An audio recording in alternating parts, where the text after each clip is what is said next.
Group 1 నియామకాలు సక్రమమే తేల్చి చెప్పిన సర్వోన్నత న్యాయస్థానం. టీజీపీఎస్సీ మూల్యాంకన విధానం సరిగ్గానే ఉంది. హైకోర్టు డివిజన్ బెంచ్ తీర్పులో కలగజేసుకోలేం. జస్టిస్ విక్రమ్నాథ్ నేతృత్వంలోని ధర్మాసనం తీర్పు. తెలంగాణ గ్రూప్ 1 నియామక ప్రక్రియపై నెలకొన్న న్యాయపరమైన సందిగ్ధతకు సర్వోన్నత న్యాయస్థానం తుది తీర్పుతో తెరపడింది.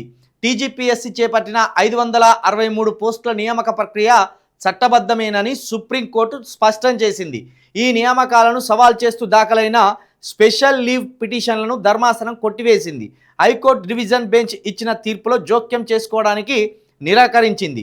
మెయిన్స్ సమాధాన పత్రాల మూల్యాంకనంలో కమిషన్ అనుసరించిన ట్రిపుల్ వాల్యుయేషన్ విధానాన్ని ధర్మాసనం సమర్థించింది.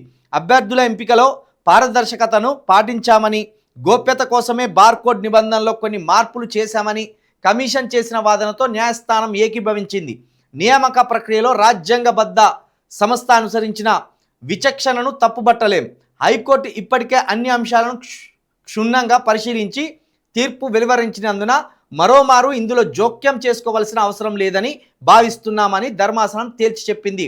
గ్రూప్ 1 నియామక ప్రక్రియలో అవకతవకలు జరిగాయని ఆరోపిస్తూ కొందరు అభ్యర్థులు హైకోర్టును ఆశ్రయించగా ఆ పిటిషన్లను విచారించిన సింగిల్ జడ్జ్ సంచలన తీర్పును వెలువరించిన సంగతి తెలిసిందే. ఆ తీర్పుతో అప్పటికే ఎంపికైన అభ్యర్థుల్లో ఆందోళన నెలకొంది. ఎంపికైన అభ్యర్థుల్లో ఆందోళన నెలకొన్నది కష్టపడి చదివి నష్టపోయినాం అని ఏడ్చిన అభ్యర్థుల్లో కూడా ఆందోళన ఉన్నది. ఇక్కడ ప్రధానంగా ఏంటంటే ఈ గ్రూప్ 1 నియామకాలకు సంబంధించి అబ్జెక్షన్ ఏంటంటే ఈ కోటికి సంబంధించిన ఉమెన్స్ కాలేజీలో 1-2 రూముల్లో పని కట్టుకొని ప్రభుత్వానికి సంబంధించిన మంత్రులకు సంబంధించిన బంధువులను అందరిని ఒక కాడ వేసి పేపర్లు ఇచ్చిండ్లు అనేది ఒక వాదన. దాంతోపాటు అసలు పేపర్లే రాయని వాళ్ళు, మెయిన్స్లో రాయని వాళ్ళ పేపర్లను ఇష్టానుసారంగా మార్కులు వేసి ఆ మార్కులు పెంచి కొందరి మంత్రుల బంధువులకు ఈ పేపర్లు దిద్దిన వాళ్ళు బెనిఫిట్ చేసి వాళ్ళు మెయిన్స్లో పాస్ అయ్యేటట్టు చేసిండ్రు అనేది కూడా ఒక వాదన, ఒక ఆరోపణ.